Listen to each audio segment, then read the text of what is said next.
There you go. So, Deb, is that you? Okay, good deal. So, Deb McCusker, she won the graphic package. So, fantastic. So, those are some great gifts. And then we've got a couple of gold prizes that we got for you. One of them is a work from home, what do we want to call it? Productivity package, I guess you could call it. It includes a noise canceling headphone, a 4K webcam, one of the best I've ever seen. It's actually even got a remote on it so you can zoom and pan, and it's just really, really awesome. We're also including a subscription to Calendly and a subscription to Loom, so you can start sending out those video messages to everybody. So that is a roughly a $500 value package. So when we do a Zoom call together, there's no excuse in you not turning on your video. So the number is 235-649. 649. There you go. Kim from Star Foods got that package. So, and actually, Kim, come on up. We got this one here. I can give it to you. So here you go.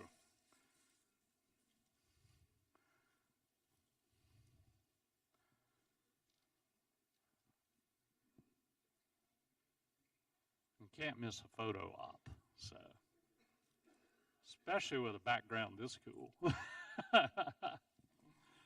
Here you go. Thank you so much. Thank you. All right. Okay, and the last prize, which goes very well with the theme of today, is an Oculus. How many of y'all have ever tried an Oculus? Oh, there's quite a few. It's awesome, isn't it? Blows your mind what is possible with this thing and what's going to be possible. So apparently this one was very popular because we got a lot of tickets in here. Let's see what we got. And the ticket is 235-647. Wait for it. 7. Look at that. Laurie with Pure Flow, come on up. Come on up. Like I said, we take advantage of every photo op, so. Come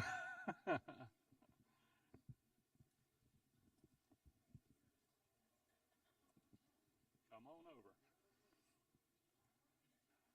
You're going to love this. This thing is so much fun. Oh, you'll love it too. Okay.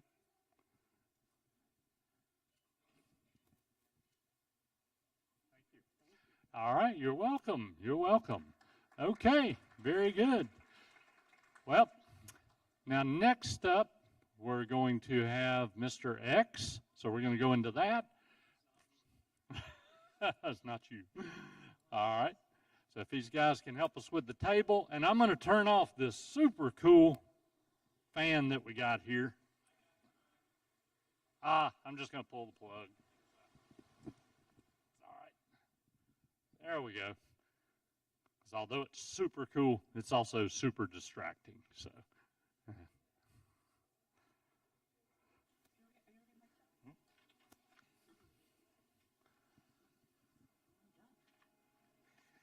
make your life easy. all right. I would like to bring to the stage our infamous Mr. X. So, if you could come on out, Cody. And I'm going to let you pronounce your last name and make sure I don't massacre it. Kretsinger is. Kretsinger. Okay, so it's exactly like it sounds. And Cody's got a presentation set up for you here, and he's got quite a backstory. Cody was the bad guy that we've been talking about this whole time.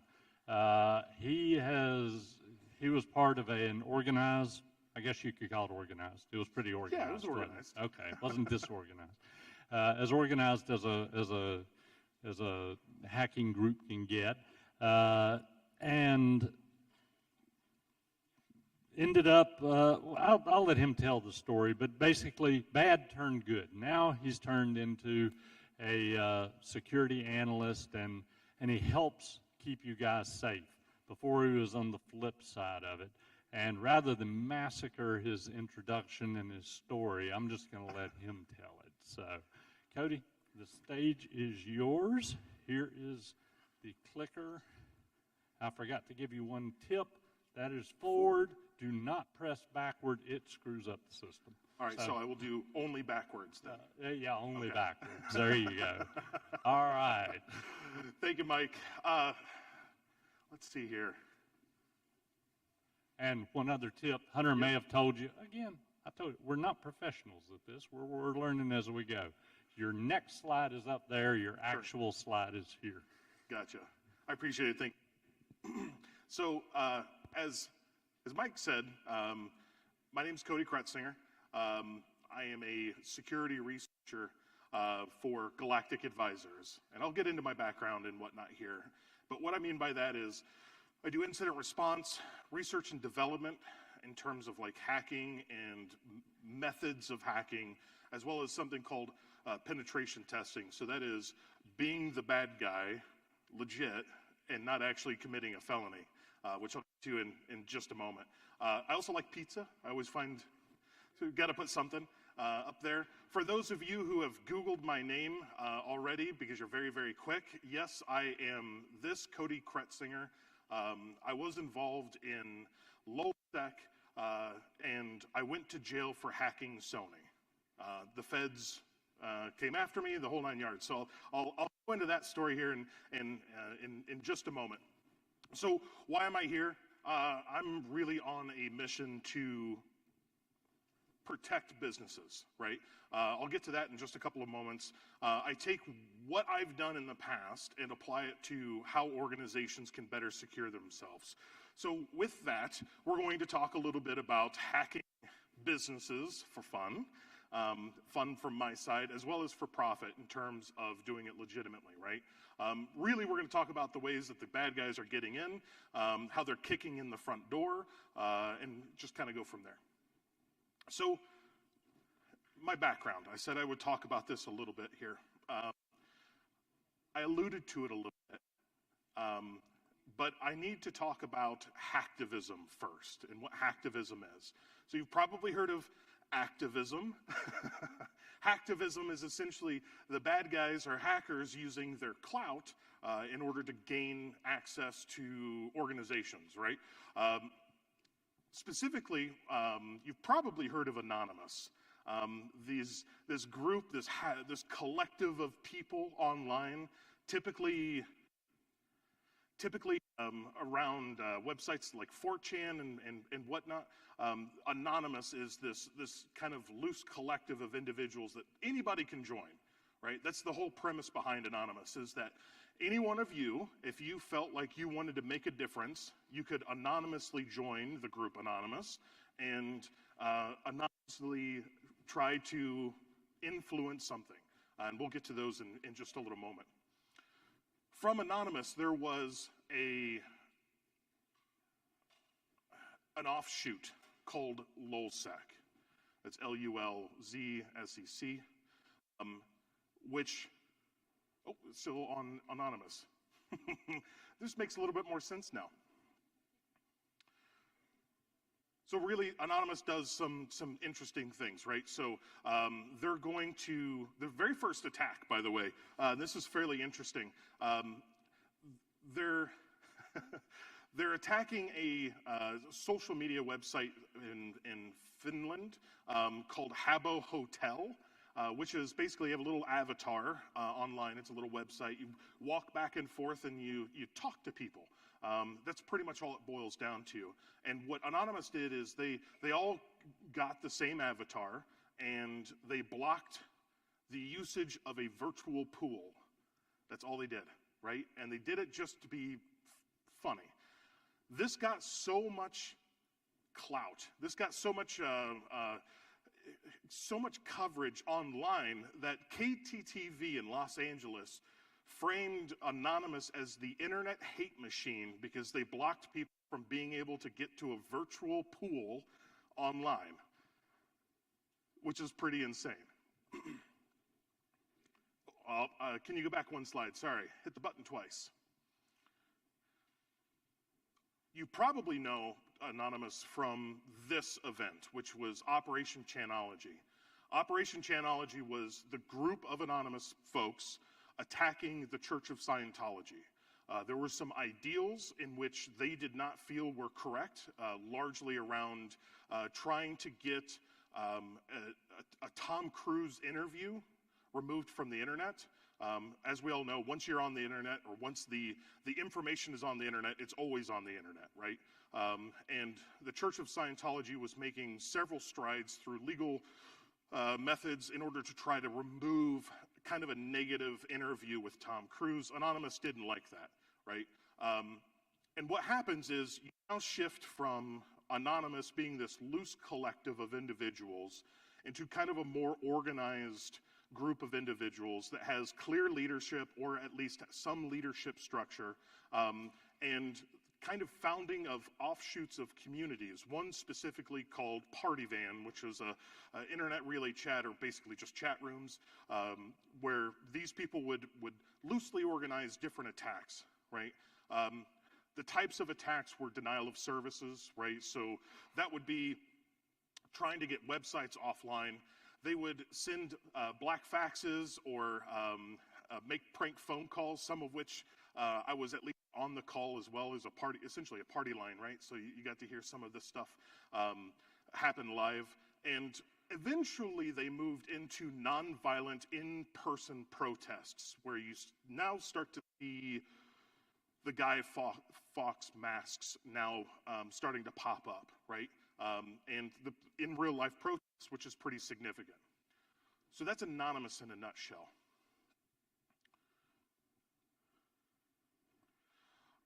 I want everybody to go back in time, theme, and go back to 2011. And I want to talk about some of the things that are happening in 2011 at this point, because we're gonna draw some parallels, and I'm gonna talk you through some actual hacks that occurred, some of which I was involved in. So 2011, Steve Jobs dies, right? Osama bin Laden is killed. Yeah, Minecraft gets released. So these are things that are happening in 2011. And out of that, a group of Anonymous, there was something called LulzSec. It was a more organized group that came out of Anonymous, and it was a pure hacking group.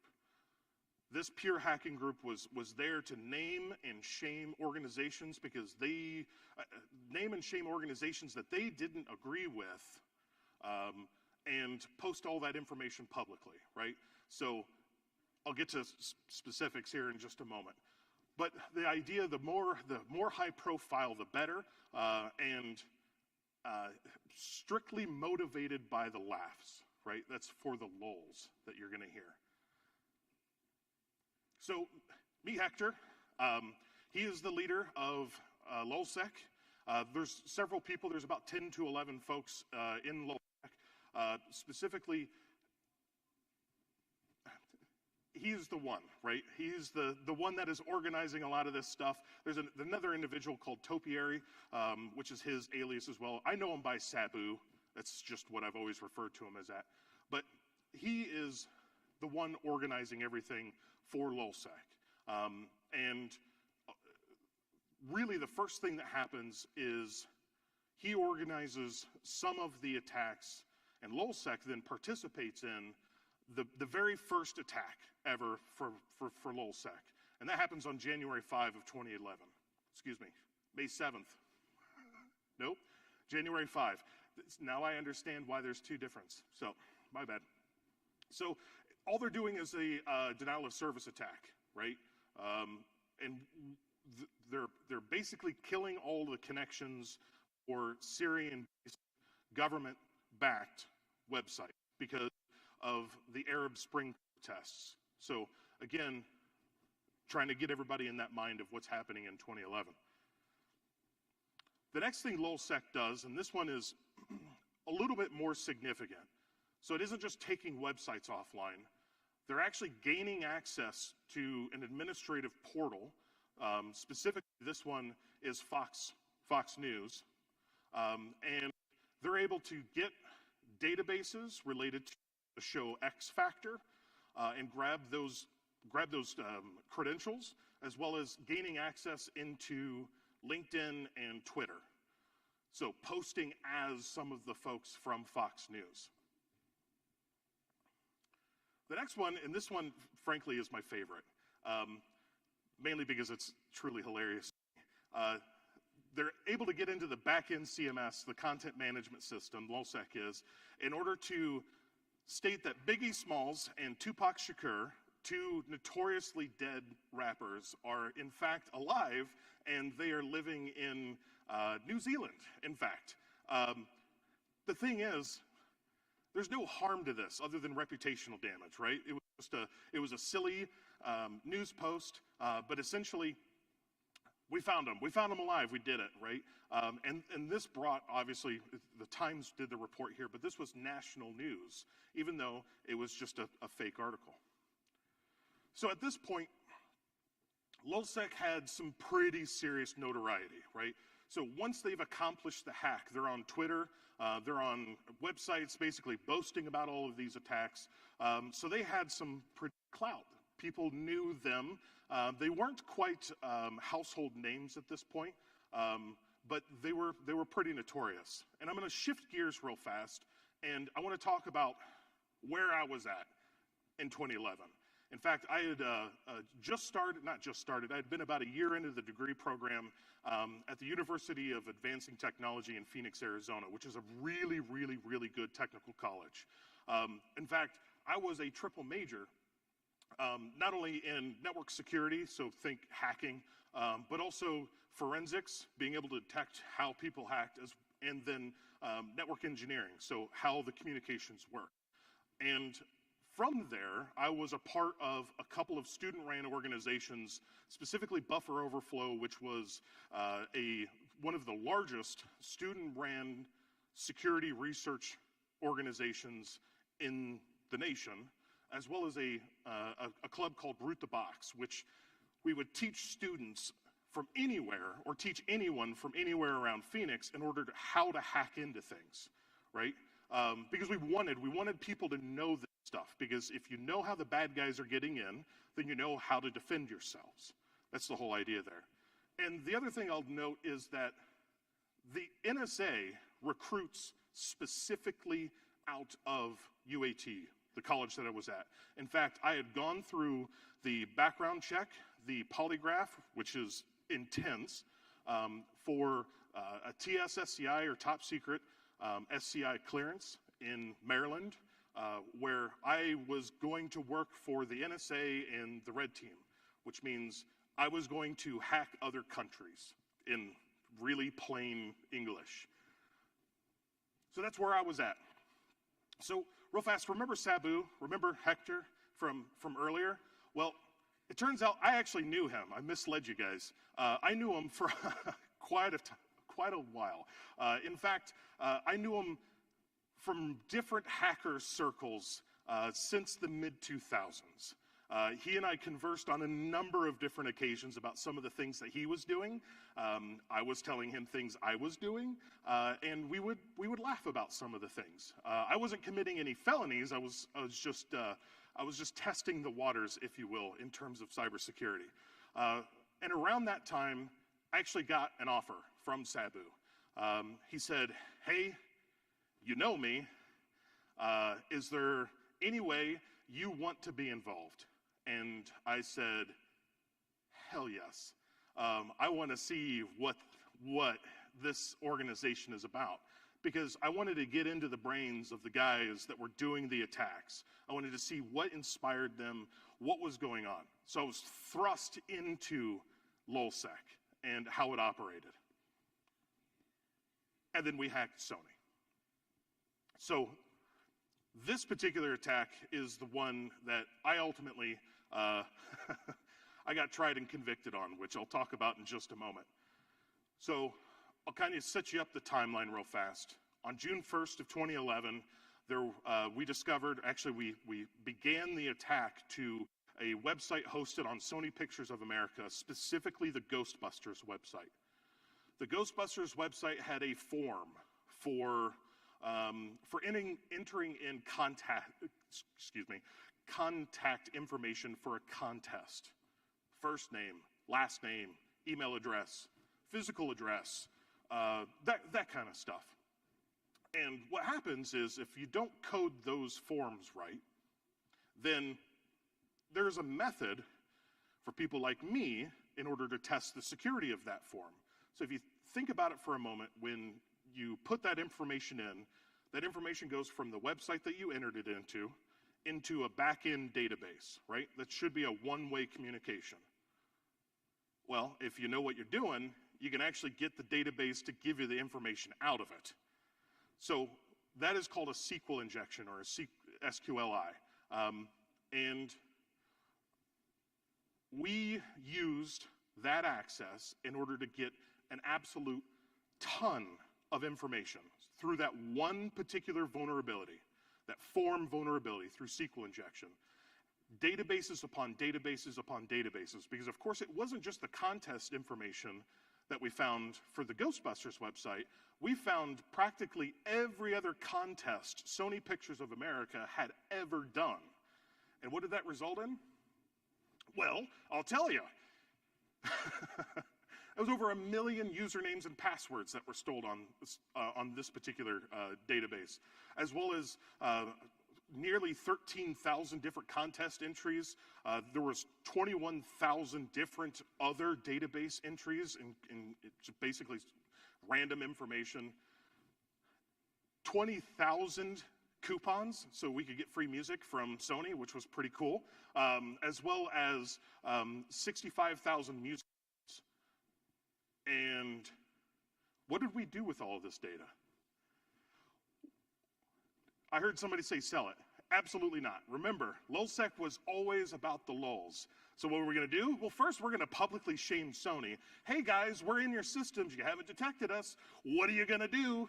What do we have access to? Next, we're going to drop all of that information online. Hey guys, look at what we found.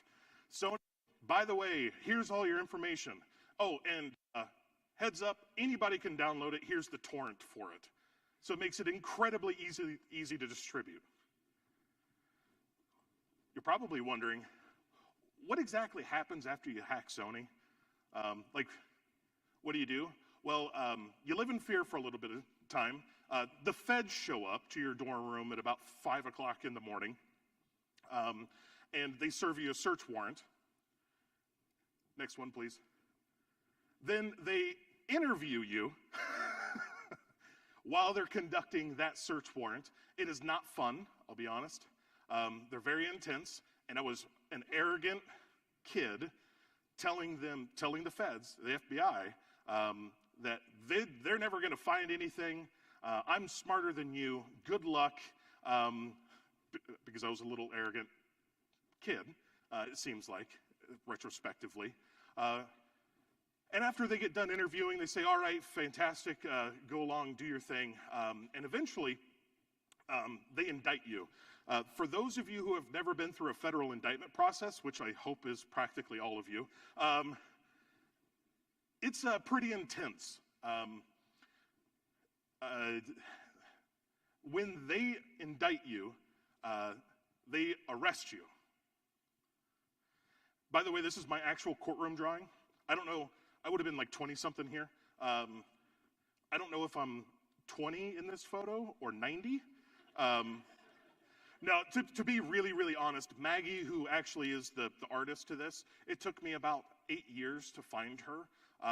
And I reached out and honest to goodness asked her a question. I said, how often do criminals ask for their courtroom drawings? And she goes, well, not very often. And I said, how much do you want for it? And she said, you know, it's a certain amount of money. And I said, absolutely. Could you please? And I've stayed in contact with her since. She's an absolutely lovely individual, by the way. I have my original courtroom drawing. I'm getting it framed and going to put a little tribute to her, right?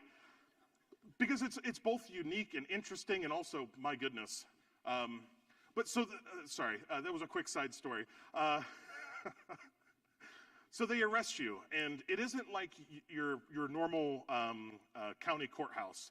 This is a federal holding cell with federal inmates, and as you can probably imagine, people indicted on federal charges are genuinely not nice people.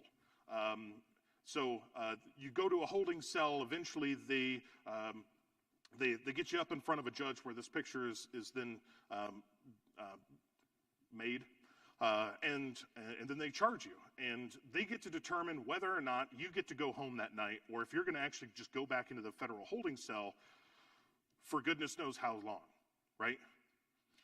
Eventually, luckily in my case, I wasn't a flight risk. In fact, I was a poor, broke college student.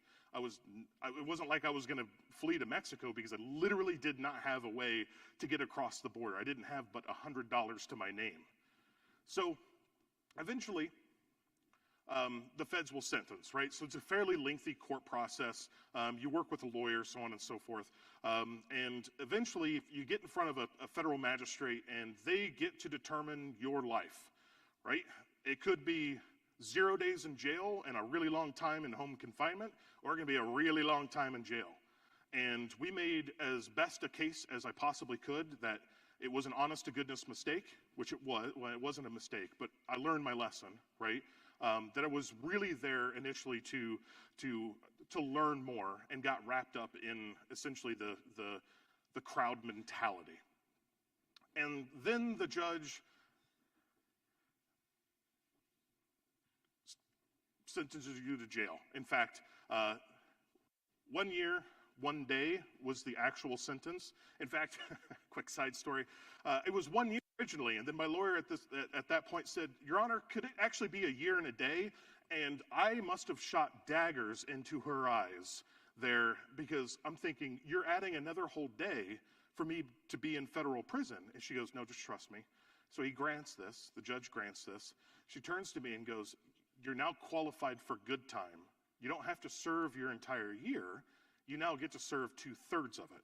So at that point, I was fairly happy.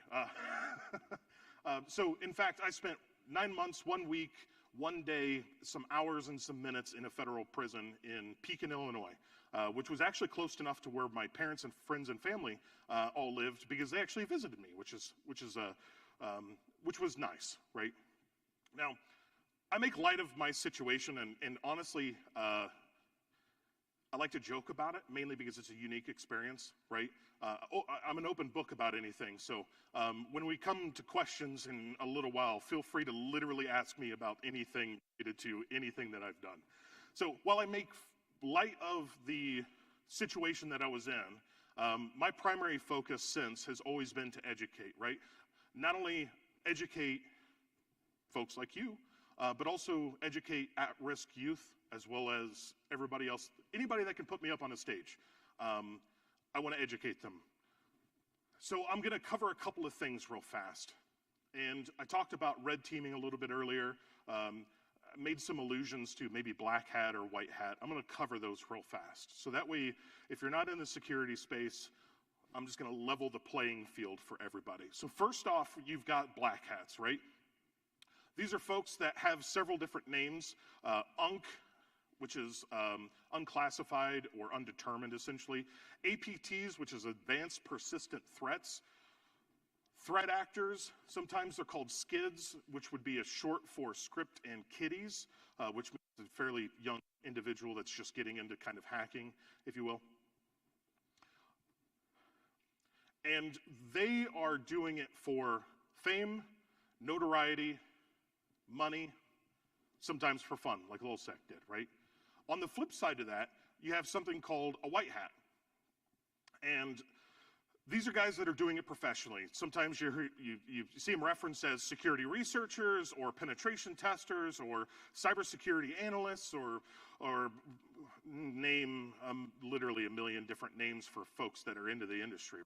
And they're really primarily focused on defending against attacks or finding and exploiting flaws in software or hardware legally, and then ultimately they're there getting paid, right? They're doing it professionally. That's the distinction there.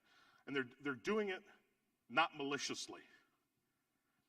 So you've got your black hat and your white hat, but there's also the middle one, which is gray hats, right? They kind of dabble in both sides. They might be an industry professional during the day, and like Batman, they come on out during the night, and then they hack things like Sony. They also think it's not risky, what they're doing, that they're too good, right? Because they know one side, they're able to do the other. And it's kind of important to note here that black hats and then subsequently gray hats are criminals, right? And what do criminals eventually do? They get caught. So I got caught, and one of the things other than my prison sentence is they levied a restitution amount. So this is money that I owe back to Sony Pictures of America. I love this graphic because it helps kind of illustrate how awful having $615,000 that I'm personally responsible for giving back to Sony is.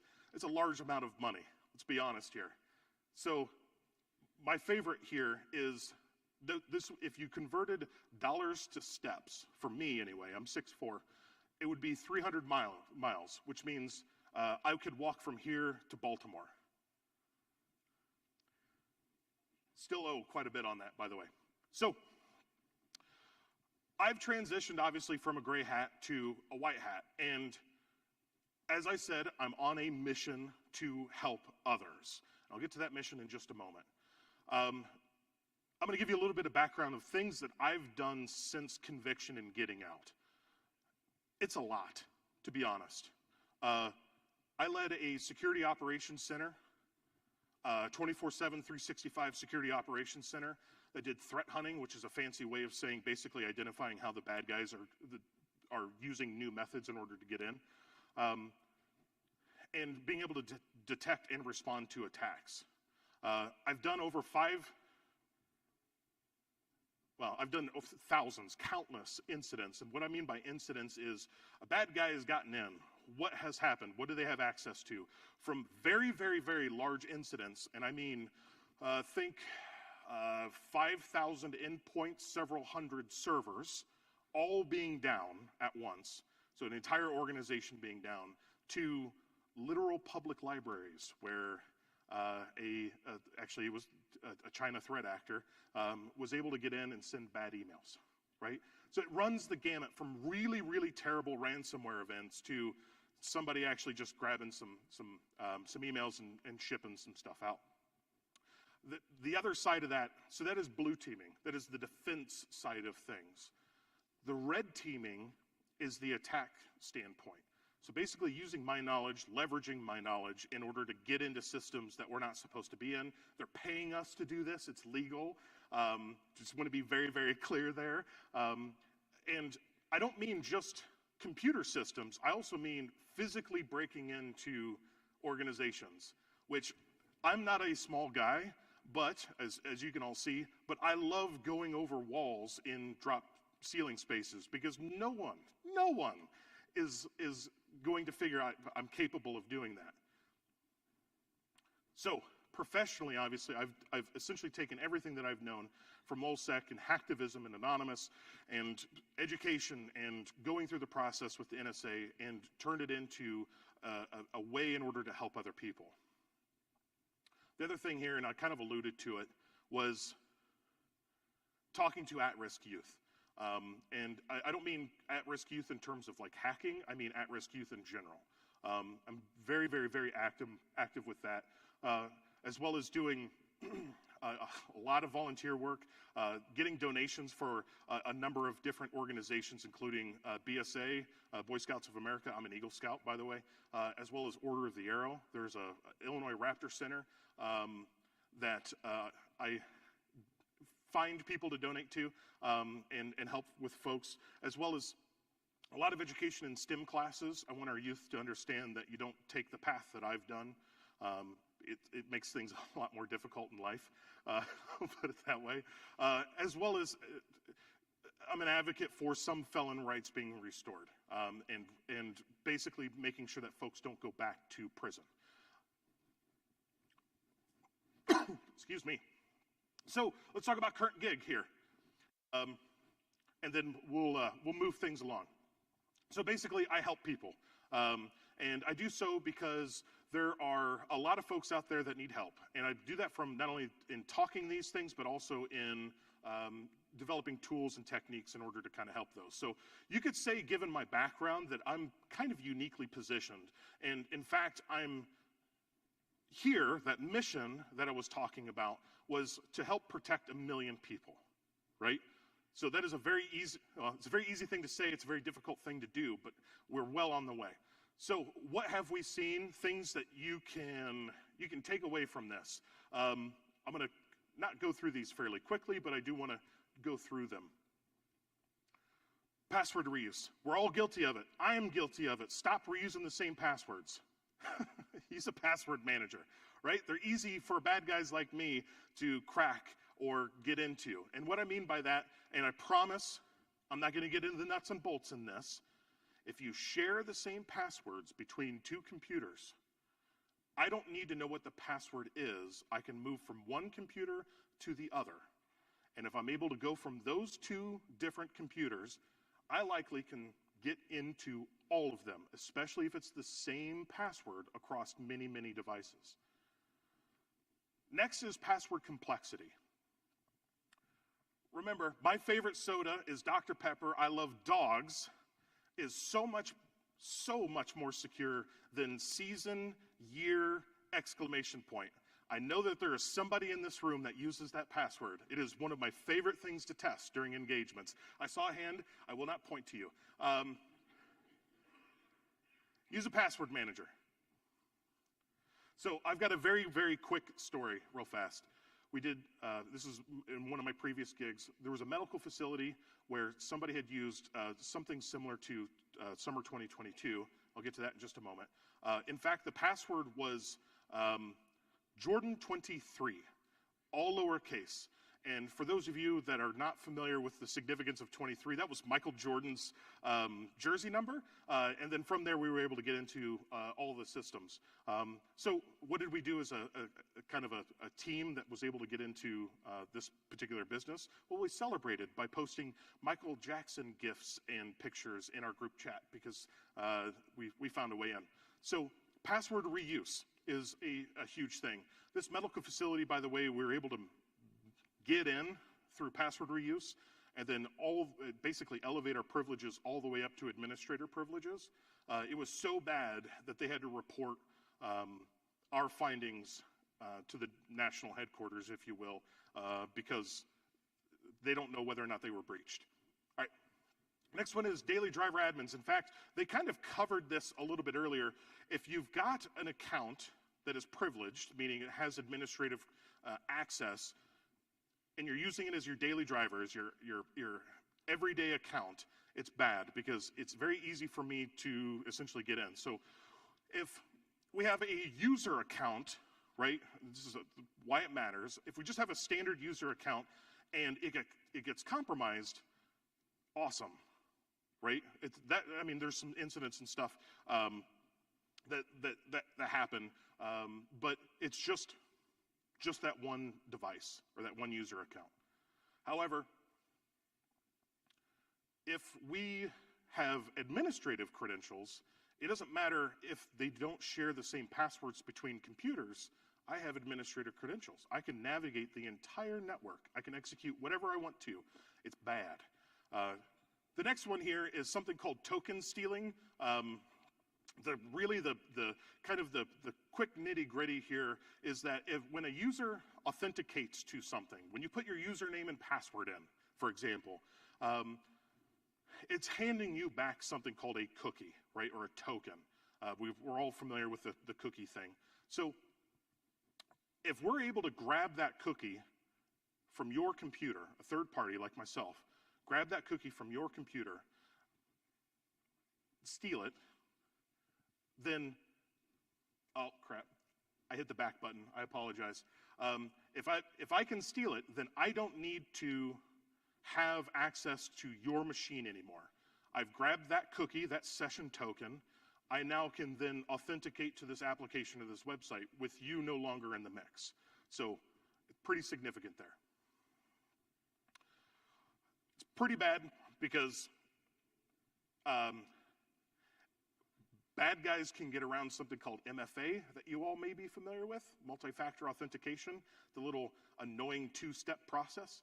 And we don't need to know the usernames or passwords. So, common ways to recap.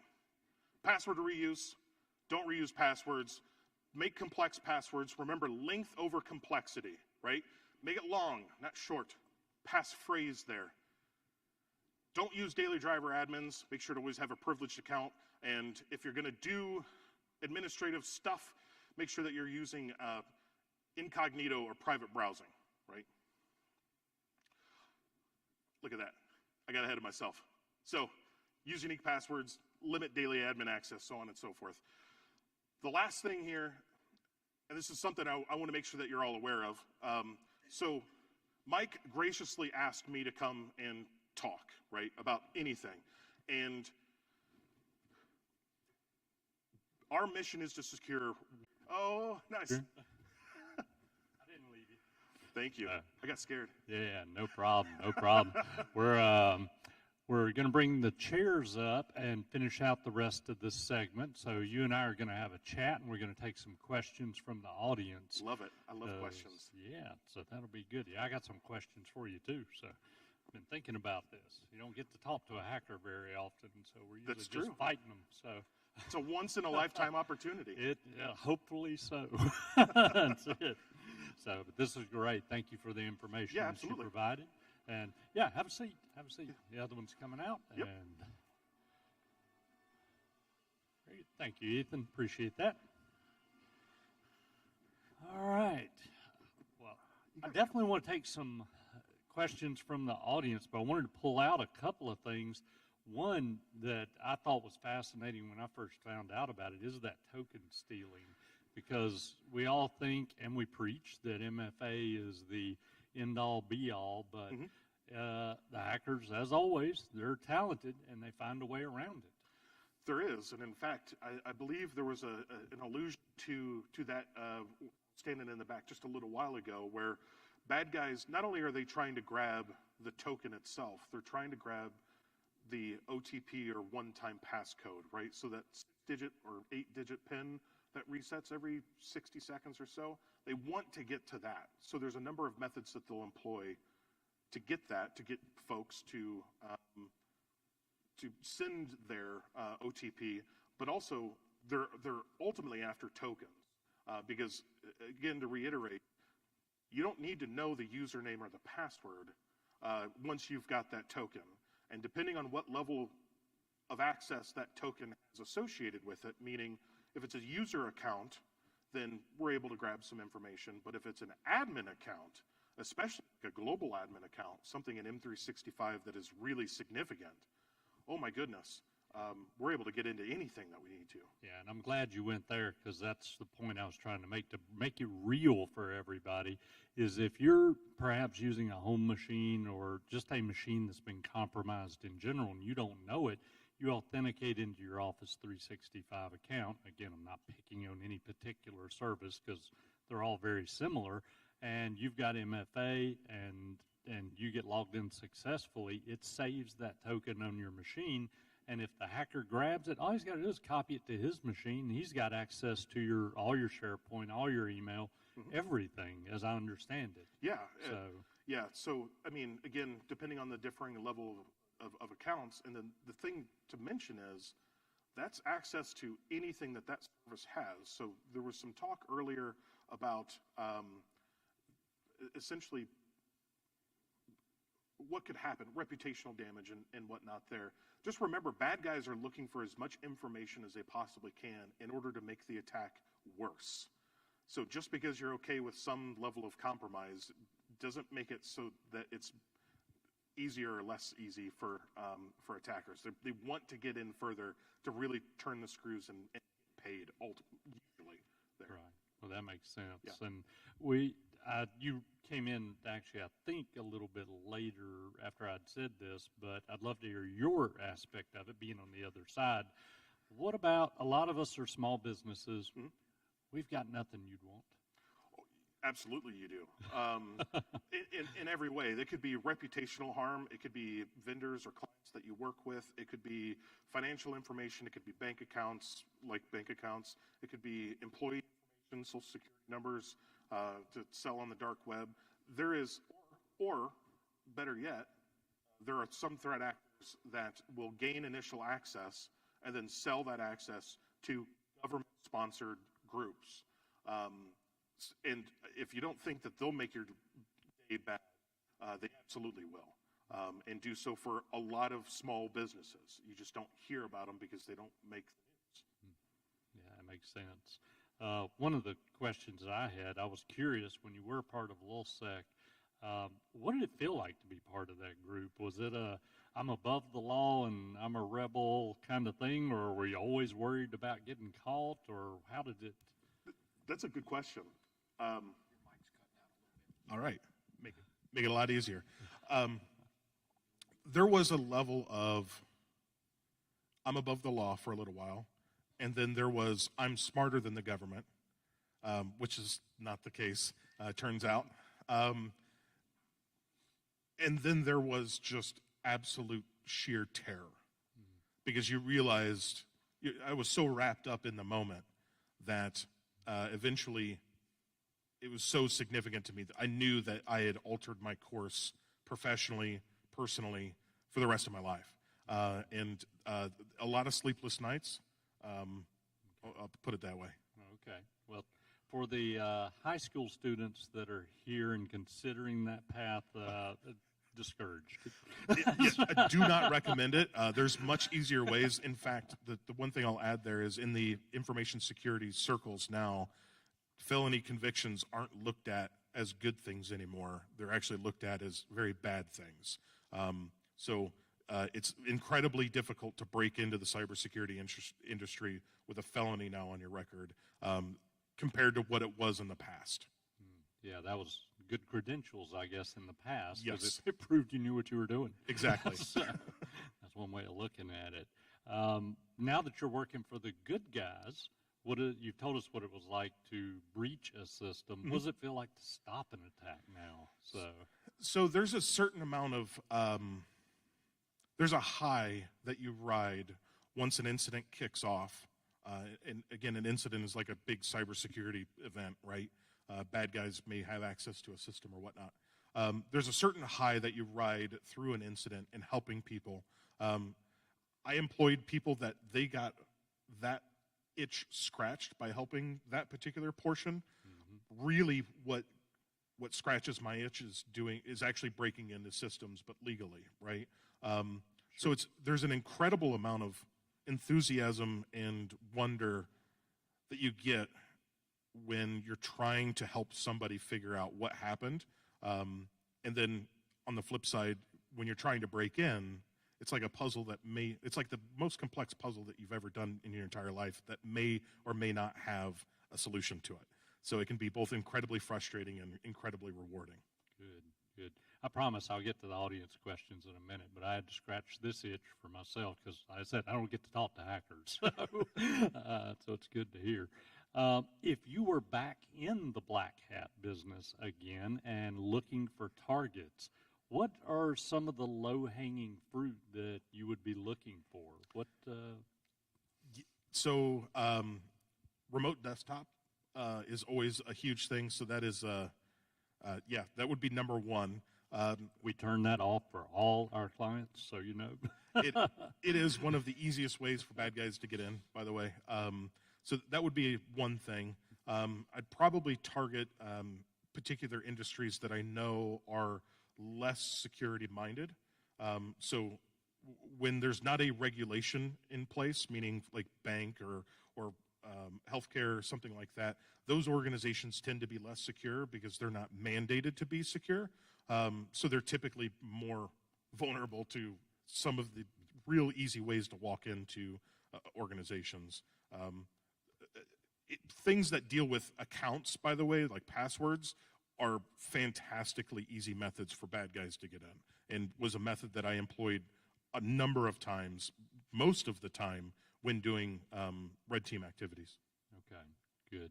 And that That's kind of what I figured, because the low-hanging fruit, in our opinion, are the folks that they either think they're not a target, or they haven't invested in the security, or they don't have the staff, they don't have the time, they don't have a partner, and that, I mean, you're just vulnerable at that point. Yeah, and I would add that security is here to stay. Either have to get on the train now, or you have to get on the train later. And getting on the train later just adds more risk to an organization. Every organization can make small steps in order to be more secure. There are some significant heavy lifts that some organizations have to go through, and that's fine, but don't think that you're not going to be a target.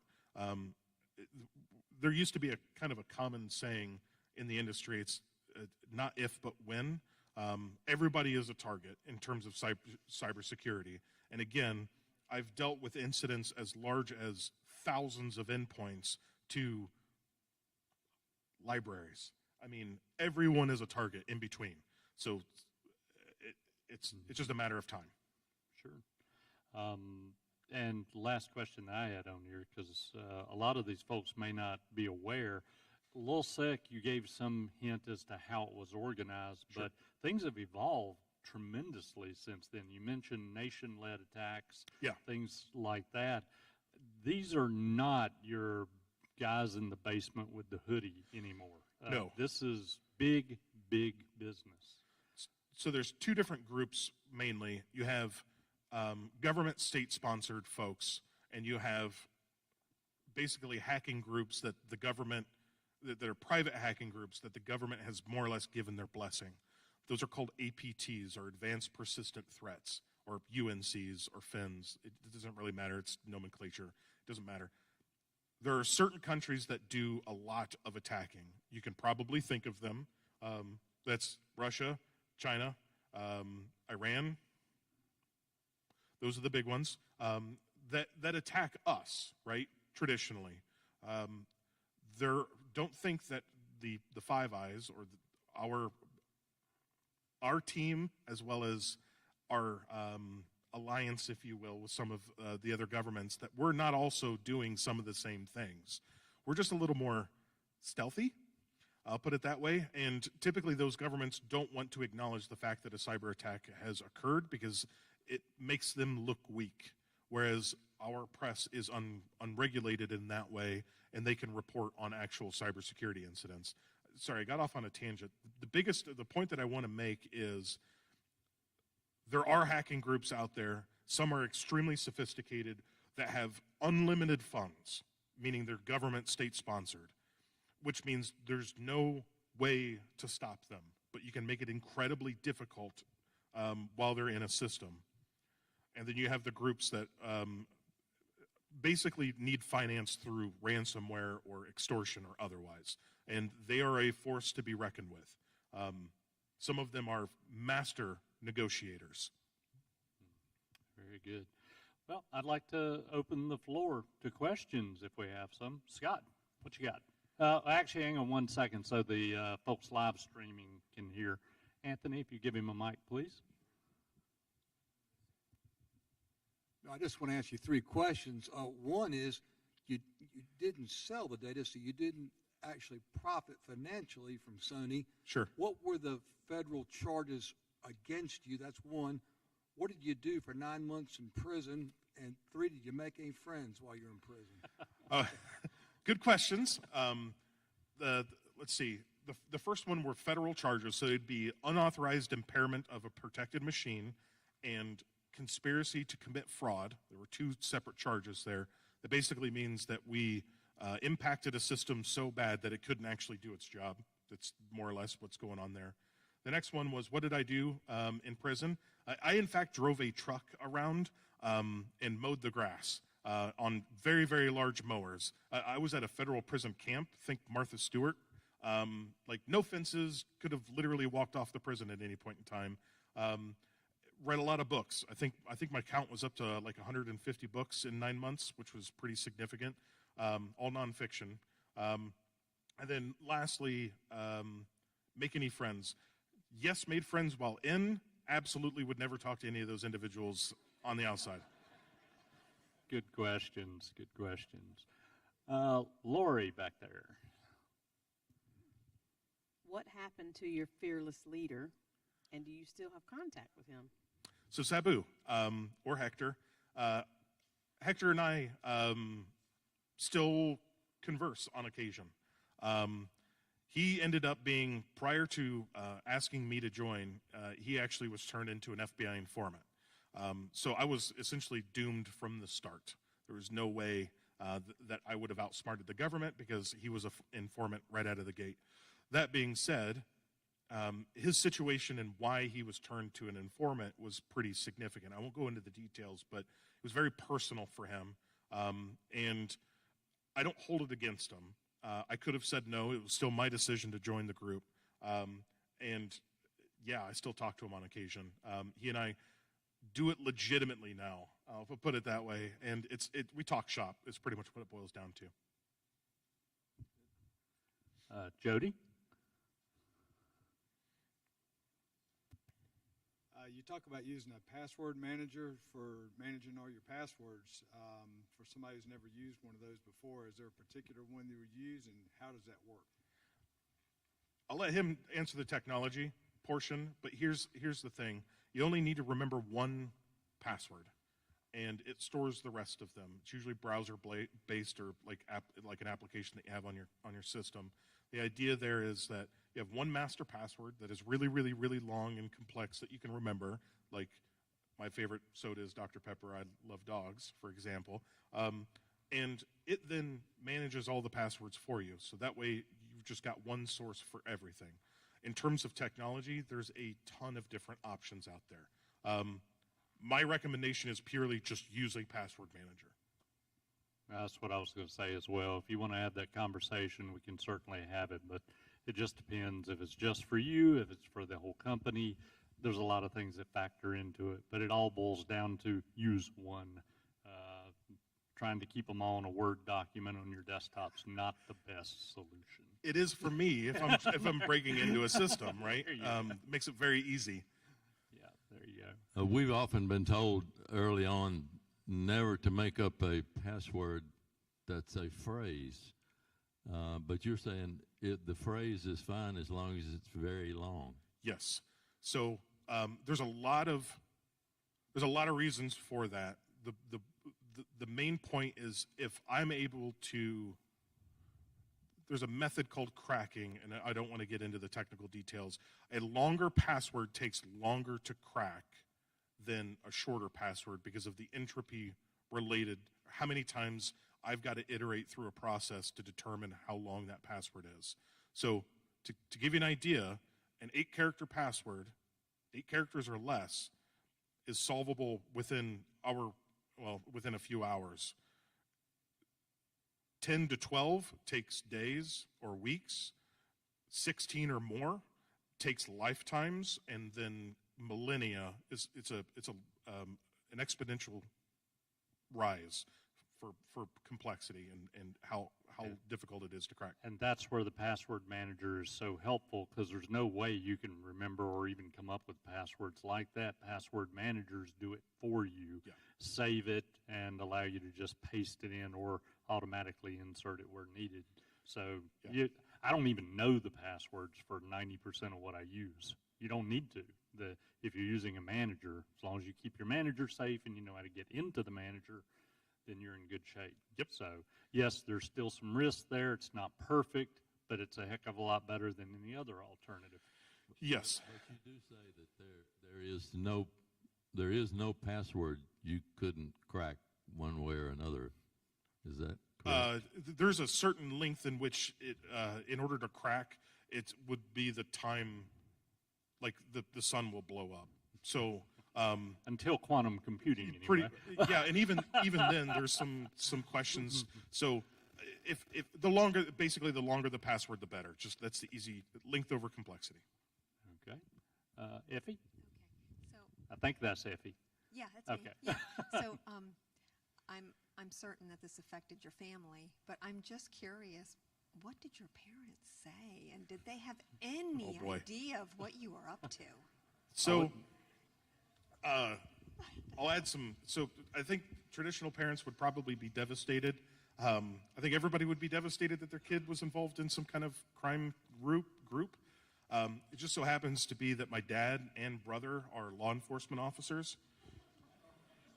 So you can imagine how difficult that conversation was. There was a lot of not happy words, I'll put it that way. I got support. Luckily, I got support from my family. But I understand that, and friends for that matter, but I fully understand the predicament I put them in. It made national news. Like, my arrest made national news. And I've done things to let them know how sorry I am to put them through that situation. But luckily, had good support from friends and family. They did visit me in prison, so that's always a plus side. And they got to be proud of you now for everything you're doing. So they are, and my mom tells me, like, oh my goodness, you're on another flight to another place, and I always text her when I land, and all of those things to make a good family happy. But yeah. Great. We got time for one more, so. You guys pick somebody. We got a lot of hands. Yeah. Sure, go right ahead. How secure are the password manager accounts? In other words, if you're putting all your information into that one place, is a password manager account really secure? Yes. To answer the question just directly, yes. As long as there's a lot of different password managers out there. The ones that share the market are the ones that are fine in terms of security. There's more risk in having less secure passwords or reused passwords than there is in using a password manager. I'll just put it that way. So you're shifting risk at that point, and it's a heck of a lot more secure to use a password manager than it is trying to remember a bunch of different ones. Good. Thank you, Cody. Yeah. I did want to reiterate what he had said as far as what Galactic is offering. I don't know, and forgive me, you may have said all this. I was walking up and trying to sort my thoughts as I came up on stage. But Galactic does security analysis. They are security advisors, and we actually contract with them to look over our work. We are a target, as I mentioned before. We're actually a very high-profile target because we have access to our customers' data. So if we get breached, then it can trickle down, and we realize that. So we have a lot of security policies and processes in place to keep us safe, but we would be foolish to believe that we got it all covered all on our own without having an outside auditor. So we contract with Galactic to do a third-party outside audit of our systems to make sure that we're doing the right thing and keeping you safe and our data safe all at the same time. The offer that he's made, he didn't tell me about that until he got here, which is fantastic, is if you would like to have an audit done of your systems, then he's offered 10 of those, and I pay a monthly fee. What's your audit typically worth? Typically, we call them penetration tests. The market value for a pen test is anywhere between $20,000 to $30,000. And what I've just done is given the ability for 10 of them for free. Okay. So if you guys are interested in that, would like to see that audit done, just shoot me an email. You've all got my email. Shoot it to me, and I'll make sure that we get that done for you. And that way you get the report and can see the results. That's very generous of you. I appreciate that. Glad to help our partners. Yeah, very good. Cody.Kretsinger at galacticadvisors.com. Feel free to email me.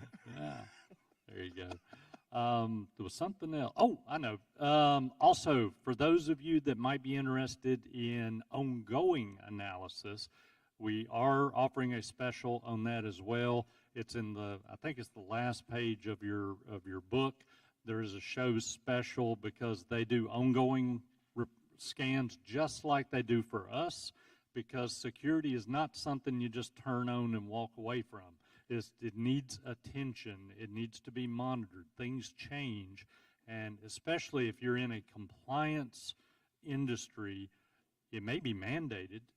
He knows a lot more about that than I do, but it's definitely good to get your checkup. And he's got a monthly offer for doing monthly and quarterly checkups as well. So you'll know that a third party is auditing the systems and everything stays secure. Yeah, really what it boils down to is we want to make sure that they're doing their job, right, to help protect you. And everybody is in the same loop. Mm-hmm. And as new things come up, as I add features to the product and new capabilities, that new vulnerabilities are released, we're helping those organizations stay secure. So to reiterate, security isn't just a switch that you switch on. It is an ongoing thing. Exactly. Thank you, Cody. This was awesome. I appreciate your Absolutely. time. Thank you so much. Yeah, thank you. Well, I hope you guys enjoyed that, because these chats, man, we got to do more of these. These are good. Last year we had the FBI here, Cyber Security Division, and we had a chat same way, and there just isn't enough time to get to all the questions. They're so much fun. So, okay, we're going to move the chairs and have our last segment here.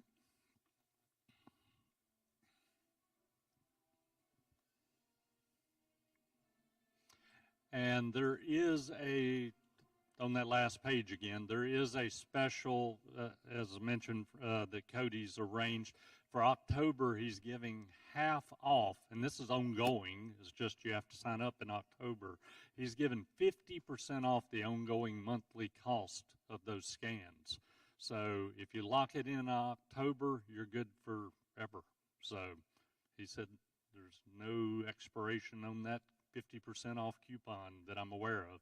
So I'm not in control of that. But that was a perk that he had for everybody attending CyberCon. So let's get into the last segment here and wrap up the day.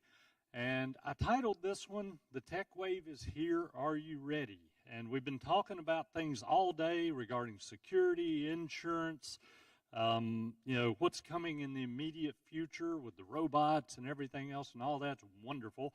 But we want to see what is applicable right now today for us. And that's what I'm going to try to cover in my slides right now. And don't you dare tell me this thing's messing up on me after it just worked so well for Cody. Okay. The tech wave, just to use an analogy here, is something that you do want to ride. Remember, technology is tools, and if you use the tools correctly, it can be more fun, you can be more efficient, you can get your work done. If you do use the tools inefficiently, or you let your competition use the tools instead, then you can get wiped out. I'll use the simplest example that I can think of, which is a carpenter. If you're a carpenter and you're a craftsman and you've been using hand saws for doing everything, and your competitor comes in and he knows what power saws and drills are like, he's going to clean your clock with production. And that's just by far, it oversimplifies it, but technology is a tool, so think about it. But then I have heard literally out of clients' mouths, is technology a necessary evil? Because it seems like it can be a big challenge to work with. And it can be, but you have to change your mindset. In business, it's easy to think of it as a necessary evil because you got all this security to deal with, and you got the cost and all of that. But personally, we've embraced it very, very well. If you think about it, the things like Google Maps, we embrace that very, very well. I can't think of going anywhere out of town that I didn't use Google Maps. And if I was to, in business, for example, my own site techs, I might have 3 calls to run in one day. If they didn't have maps, they'd have to either just know where it was and plot the best route, or ask somebody or pull out a map. Well, they can just put it in. It'll route the best, most efficient route, and we can get the job done. There's other things like security systems. I don't know if, and again, let me just preface one more time. I know I've said it before. I'm not hawking any particular product. These are all just examples that I'm using, so I'm not condemning or promoting anything, but these are some that I think we can all relate to. One of them that we installed recently was Simplest Safe at the office. The old system was old and needed to be replaced, and I was shocked at how easy it was to install this thing. I had tons of sensors, everything up and running all in about 30 minutes, all the doors, windows covered, cameras installed, motion detectors, everything, all tested and done. And it was the easiest thing in the world to do. It even talked you through it, setting it up.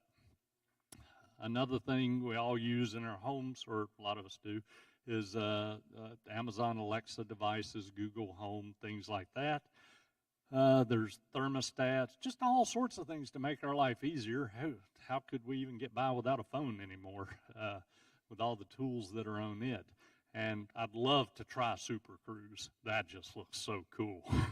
Got to get a new Cadillac to get that, though, so don't have that yet. But being able to just sit back and let the car drive me along, that sounds wonderful. To some people it may sound terrifying, but I love that. What I wanted to, got to aim right at that thing. There we go. Yep.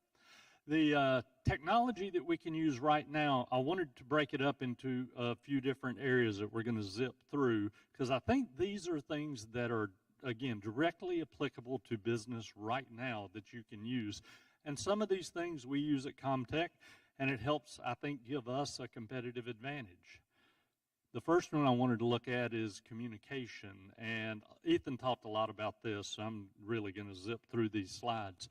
There's different types. There's direct communications like Teams and Zoom, where you're chatting internally or directly with the customers, and you can also send videos through products like Loom, Vidyard, and YouTube.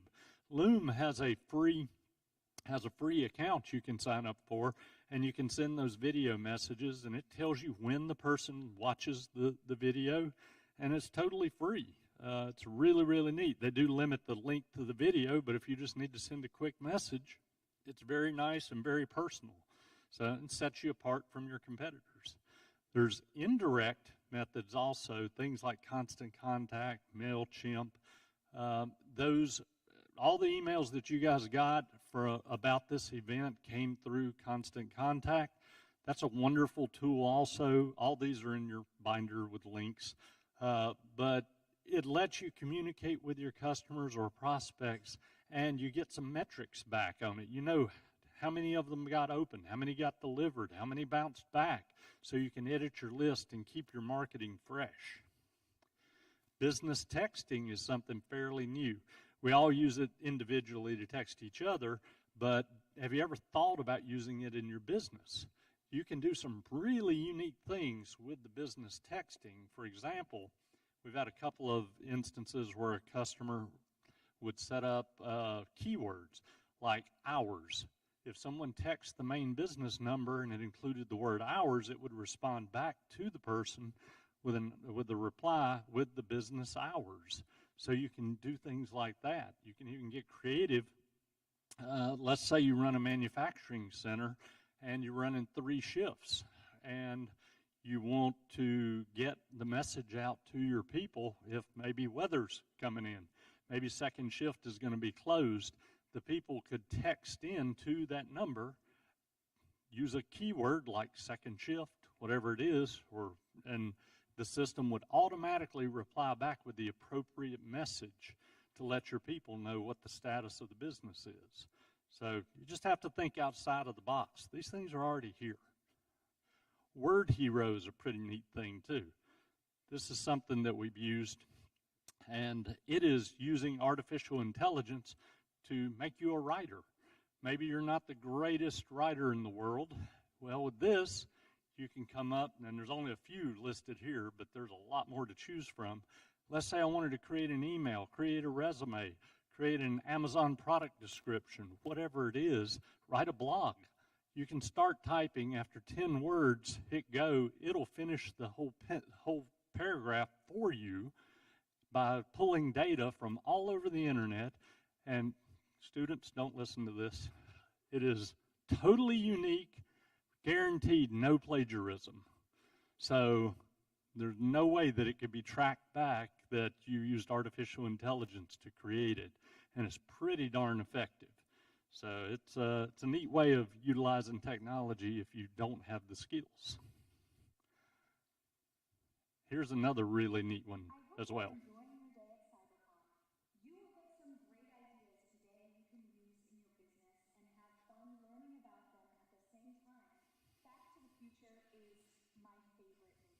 Make sure you get your picture made with the car as a keepsake. I wish I could be there with you, but I am not real. I'm an artificial intelligence avatar. I can be programmed for multilingual employee trainings, online brochures, presentations, and more. The only limits are your imagination. Enjoy the rest of your day at CyberCon. Back to you, Mike. That was pretty neat, if I must say so. It's not perfect, but it's getting darn close, as you can tell. All I did was type in my script, pick the person that I wanted it to look like, and tell it the language, and it created it for me. So again, think outside the box. Do you hire folks that maybe you have a multilingual need? Now you can create trainings for them. And it doesn't have to be video. It could just be the text. That is actually a product called, or an online service called Synthesis is the name of it. So, I mean, you really have to think outside the box. What is now possible? And as you can see, that's very, very real because I created it for this particular event. It's a lot cheaper than hiring a model, I can tell you that. So, here's another one that I think you'll enjoy, and Laurie can relate directly to this after she plugs in her Oculus.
Make note of this room.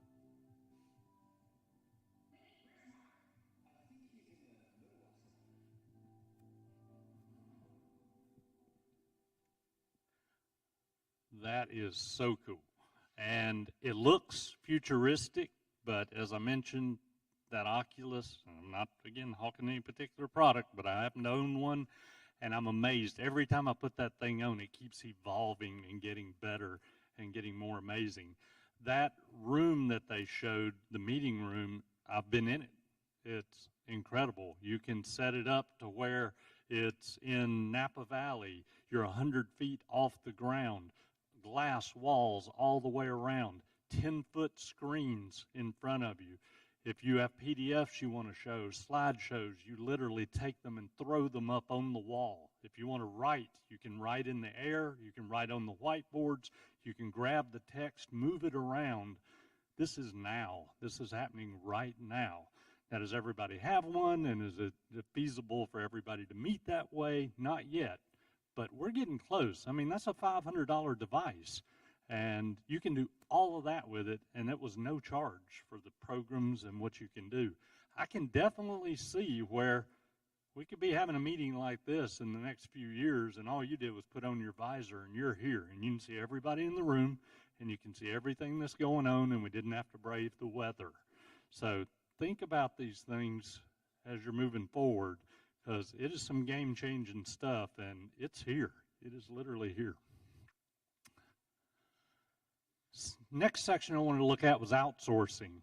And a lot of times when you think of outsourcing, you immediately think of, shipping jobs overseas and things like that, but don't let that cloud your thoughts. Outsourcing can be a really effective way to keep your costs down and to get the work done.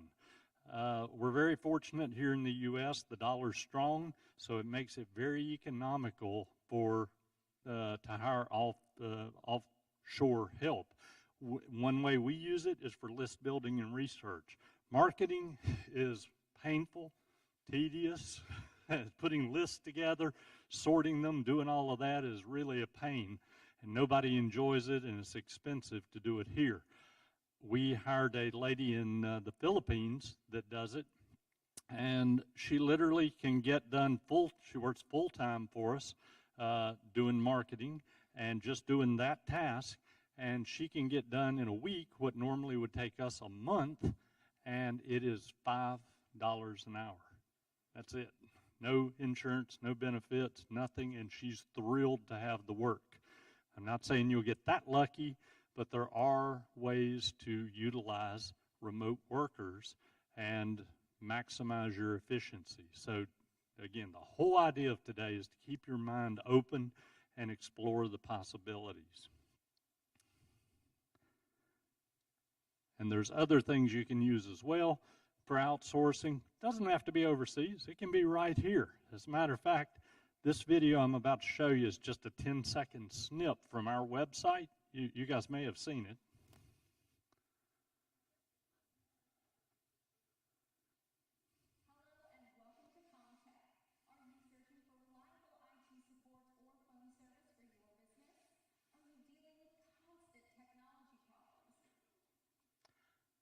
On that one, I needed a video for my website, and I didn't think I looked good enough for it. So I was like, what can we do to make this attractive and professional? And at the time, we didn't have a video studio either. And I went out on Fiverr, took a look, and found that particular agency. They created the video. All I did was send them the text. They said, send us the logo. We'll do the rest. That was it. $300. Done. Unlimited revisions. So there's ways to outsource and make yourself look even larger than you are. Some of you are small companies, some of you are large companies out there, but you don't have to spend a fortune to look professional and have a big company appearance.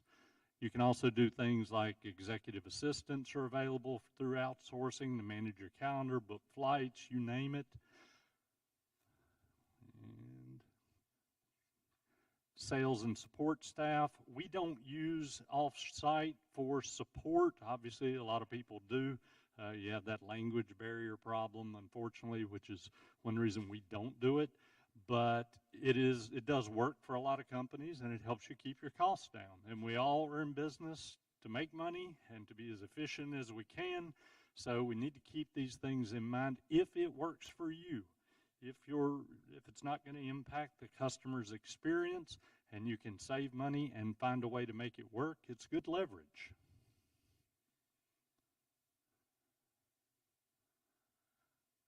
IT support is also a good one. This is a shameless plug for those of you that may not be Comtech customers.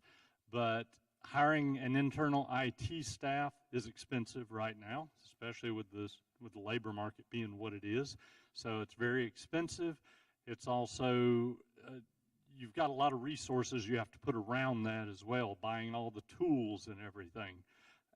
IT support through Comtech is much, much less expensive. You're literally outsourcing it. So for a fraction of what it would normally be, we have those services available for you. And there's a few of the sites that are in your binder that can help you find some of these different ones. Locally, again, we've got Dan for design. I would not recommend these for doing quick work, super professional work, that sort of thing. you don't have the contact with them. That's one thing that's great and that can't be dismissed is if there is someone local that you're used to working with, we highly encourage that, and we try to work locally as much as we can, but we also have to be realistic. Some jobs can be done just fine if you got plenty of time, especially off-site. Next section I want to talk about very briefly is mobility, because Ethan, his whole segment was pretty much on mobility, but this was an actual example of it. Actually it was a couple months ago, I was in Orlando at Universal Studios at a tech conference, and I got up early that morning and nobody else was around, and went out to take a walk and happened to go by Margaritaville over at Universal Studios on City Walk. And I was sitting there in that chair and just checking my email. I took my phone with me, and I realized a client had requested a revision to a quote. So normally that would be, it would be, hey, I'm out of the office, I'll get back to you on Monday, wait. Well, these days that's not good enough. If you're still doing that, then you're opening the door to your competitors. They're moving fast. You're competing against millennials and folks that are used to being mobile.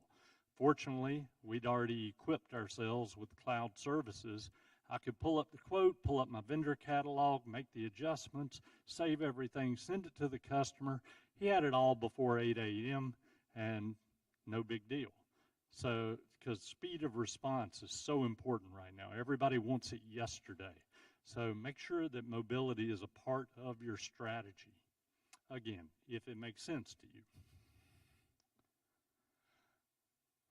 And some of the things that helps with mobility is make sure that you're running good Wi-Fi is one example at your office.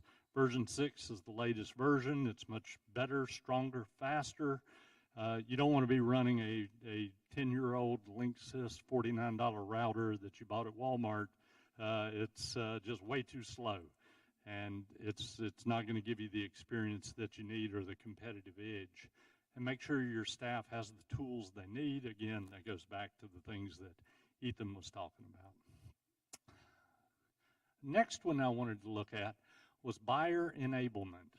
And that may seem like a strange thing to put in a futuristic talk, but again, most of us are business owners or office managers, and we've got a business to run, we've got a profit to make, and we've got to do it efficiently and as quickly as possible. If we don't, we lose our competitive edge. Gartner had a report that says 77% of business-to-business buyers state their latest purchase was complex or difficult. How many people would agree with that? Buying just about anything these days is a challenge. I mean, unless you're going to buy a gallon of milk or something, you're going to have a lot of paperwork and such to fill out. A horrible example is we lease cars for Comtech on a regular basis as we keep expanding our fleet, and I despise it. You have to go through all the paperwork, and just a nightmare. What it made me think when I was creating this talk about who's got it right. I don't know if anybody has used Carvana, but the cars that we have bought, wow, that is amazing. They've got it figured out. If you need to buy or sell a car, it's just a few clicks, upload a copy of your license, they show up with a check or the contract, either way. You sign it only in a couple of places and you're done. What is normally a multi-hour process, they've got it down to 15 minutes. It is incredible. So they put the easy button on it, and I think that's one reason that they created a new revolution in the industry. So you want to create that same easy button for your customers, however it might be. Think every step of the way, how can I make things easier? One way we did it is for all the postcards that you guys got, all 1,300 of them that we mailed, they all had a QR code on them, so you could scan them very quickly, go straight to the website, and register. We didn't want you to even have to type it in. We wanted to make it really easy for you. And there we go. through the buyer enablement process, one of the things you want to use technology for is to make sure that customers can find you to begin with. You may have the best product, the best services, the best everything, but if nobody can find you, then that's a bit of a problem. If you haven't done it already, and I know this is preaching to the choir for some of you guys, but go to google.com/business and make sure your listing is claimed. It's amazing how many businesses are not claimed. Google knows about you just because you exist and the search engines have found you. But once you claim the business there, and it's free, once you claim it, you can put your business hours in, put in a proper description rather than what Google thinks you do, and upload pictures, logos, etc., and you become real to Google at that point. Once you're real, then you can get Google reviews, which will help increase your appearance in the search engines, and that's a whole nother topic we could go into. But anything you can do to help boost your listing is going to get you more eyeballs, and that's important because so many people use Google right now. Also, you want to make sure you inspect your website, and I know we're getting into very basic stuff, but there's so many websites out there that look like this. It looks like they were built in 1985, and pretty much was. In that case, things are broken, like that one says Adobe Flash is disabled. They just have a lot of issues, and nobody wants to read through that much garbage anyway. It's just not going to cut it. They're going to move on. You'd be lucky if they stayed on your page more than 1 second. So you want to make sure that your page is up to date, has accurate information, and that the links work. To me, and maybe this is just me because I'm in the industry, but when I see a page like that, I think that's somebody that's stuck in the past, doesn't care about their customer, and is not providing any content. And I'm going to move on. I don't even consider them. They may still have the best product, best service, but I think anybody modern is going to just pass on it and go on. And that brings me to the last point there is about valuable content. And this is an interesting one. And it was a surprise. I got to admit, it was a surprise to me that actually ended up being a huge boost for sales. We, as many of you know, sell phone systems as well as do IT support. And we produce a lot of videos. That's why we built the studio there at the office, so we can produce these videos, training videos, explainer videos, things like that. And we did it for you guys. We did it so when we put a phone system in, we can have easy links to the instructions and give you good content. What we didn't know is when we posted it out on YouTube that it's sad out there. Ours ended up being some of the best content out there.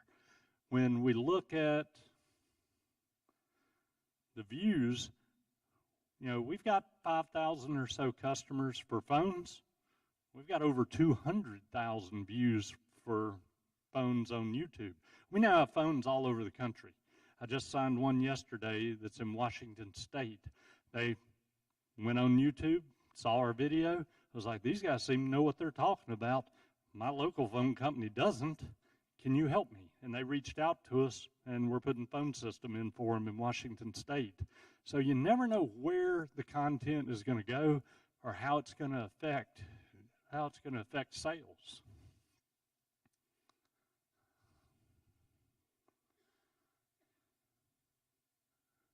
And make your buying easy for your customers. You want to make sure that you're not having to sign a dozen different papers, and heaven forbid they're not faxing something to you. You know, think about your target market. We're dealing more and more with upcoming millennials and newer, younger folks, and they're used to mobility. They're used to everything happening fast and being able to click on it. If you're not providing that, I guarantee you somebody else will. And also make payment easy. And that's something that's actually very near and dear to my heart, because we were noticing as we grow, which is a wonderful thing, that when I go to the mailbox each day, we're getting these bigger and bigger stacks of checks. Now, that's a wonderful thing to say hooray about, but it also means that's labor. That's labor that you have to use to open all the checks. You have to process them. There's a lot of work involved. And then I got to also thinking, well, when my customers are having to write all of this, they're getting the invoices, they've got to write the checks, got to get the checks signed, they got to put them in an envelope, they got to pay postage, hope that it gets there. We're working like we're in 1985, folks. If you're not using online payments, then you are literally living in the past. Now, some folks can't get away from that, like government. They have to have double signatures, things like that. Totally understand. But if you can offer your clients easy, that's the easy button again. Give them auto pay, give them ACH, give them credit card, give them ways to do business with you easier. They're going to love you for it. I will, and again, I may be weird, and I may have some strange buying decisions, but if I've got two vendors and one has auto pay and the other one I got to write a check, forget the check guy. I'm going over here. That's just me. These are services that we can help you with as well. And again, to make it easy, 3 different places on all of our invoices. We have a link that takes you to our website so you can pay easily.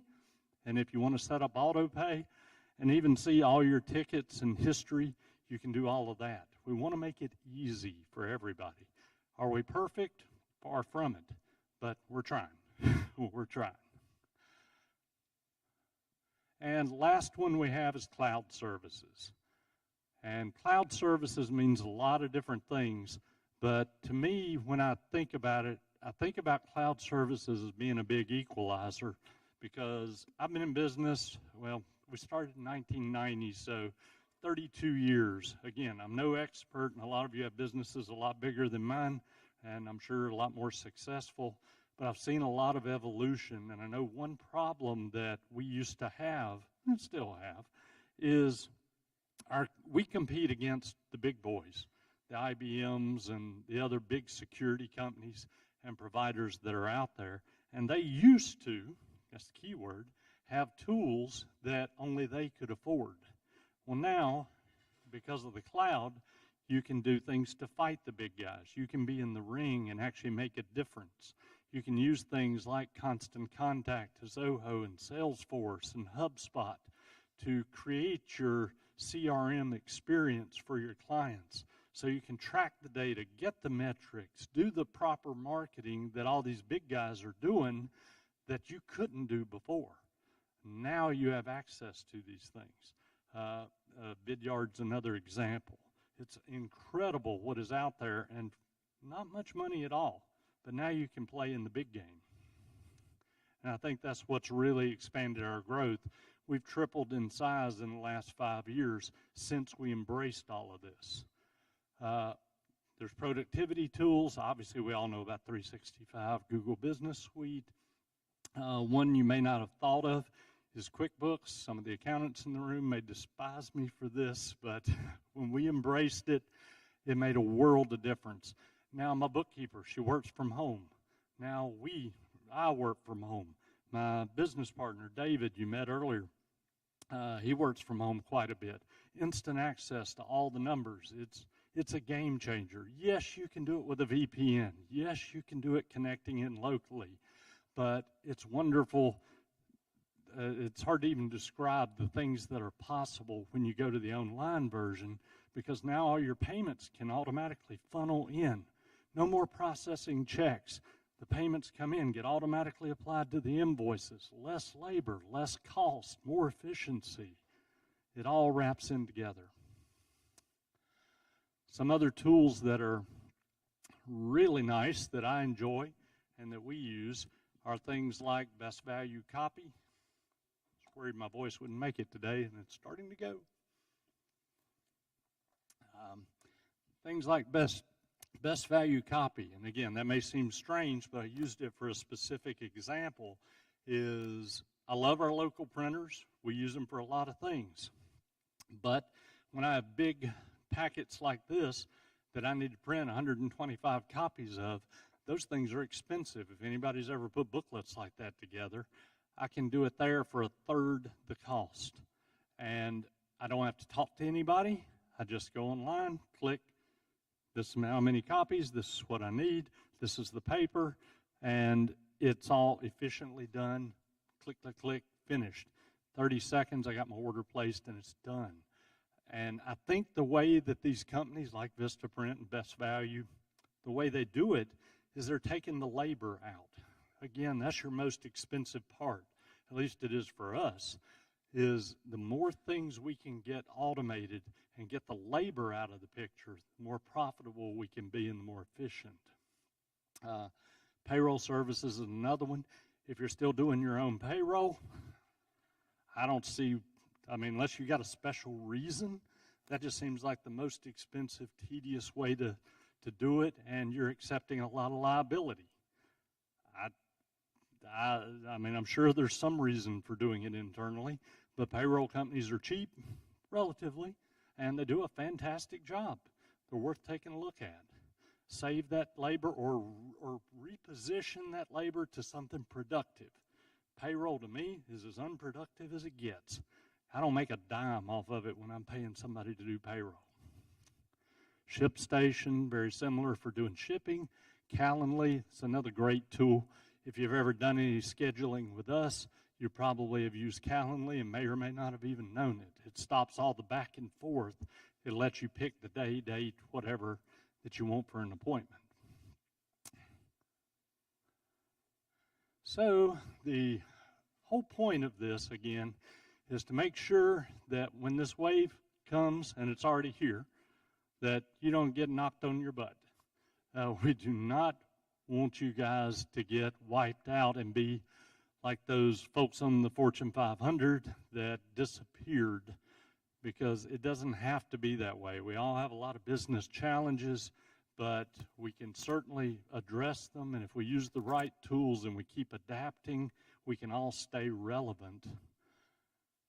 And with that said, if I can hit the button right, I'm going to skip that one in the interest of time. Take action now. Pick something out of the book, out of that list, and say, I'm going to take action on it. But the thing you need to remember, and something that we have to do because we're forced to do it, being in the technology area, is we've got to reevaluate everything on a regular basis. What worked yesterday in my business may not even exist tomorrow, so we've got to reevaluate it and make sure that we're looking forward and trying to find the best way to keep growing and keep adapting. I wish we could say we had a magic bullet and it worked and, nothing would ever change. But we've come a far, far way from the little computer repair shop we were to being experts in cybersecurity and telecommunications. We've had to adapt all along the way. So let's get you guys started on this path and generate some new sales for you for free. I want to give everybody in the room what we use, and you may have seen this if you went into any of our quotes. We have a digital brochure. It includes a video. It has, actually it has multiple videos. You can click on those. You can click on cover sheets. You can click on PDFs, spec sheets. We have testimonial booklet in there. All of this, when a customer or a prospect actually contacts us and says, send me more information, what do you guys send? Do you send an email with a PDF, basically? That's what most people do, or hopefully not dropping something in the mail, but this is what we send, and it makes a difference. You stand out, and these days, that's all about marketing. You want to stand out. You want to get attention. You want to get eyeballs, and that's what we have. And I want to make that available to all of you guys, and it is a digital brochure. You can have unlimited templates, so if you sell different products, create a template for every one. We've got one specifically for phones with all the spec sheets, specifically for IT support with all the spec sheets, so you can create it any way you want to. Unlimited usage, unlimited views. You can customize everything you see on it. Normally, it's only $125 a month. Shoot, you save more. You'll save more than that just if you're printing those materials. We're giving it to you for 60 days free. So everybody here is going to get a link to it, and if you'd like to populate it and use it, please do. Hopefully it can generate some sales for you and make you look different from the competitors. And to make it even better, all of our services are going to be free for the next 60 days. All new services. If you are not at the blue tables and you want to participate in cybersecurity and advance and move up your security levels, we'll do it for you, no charge, for 60 days. Same thing, if you're not doing voice over IP and you're looking to enable that, no charge for 60 days. And we're waiving all the setup fees too. So that's just a perk for being here today and taking time with us. If you're not sure what we do, maybe you are new to us, or you maybe just weren't aware of all the things that we do, there's a short list. We do a lot now. We've grown quite a bit. Everything from cabling, you may not know we do that, to the compliance, the communications, phones, the cybersecurity, all of that. If you're interested in any of those things, please just let us know. Grab anybody with a shirt or shoot an email over to me, and I'm happy to help you out. And that actually concludes our day. I do have one closing thing to say once I find it here. And I don't know where that sheet went. Sorry about that. Oh, I'm killing Hunter back there because he had everything organized and I messed it all up. So what can I say? So, yes, main thing is the shirts, yes. If you would, exit out those two double doors, and we have shirts for everybody. So you guys enjoy. I hope y'all had a good time today, learned a little something, enjoyed Cody, and braved the weather. I really appreciate y'all being here. It was fantastic, for me anyway. So, thank you guys. Have a great afternoon. Stay safe.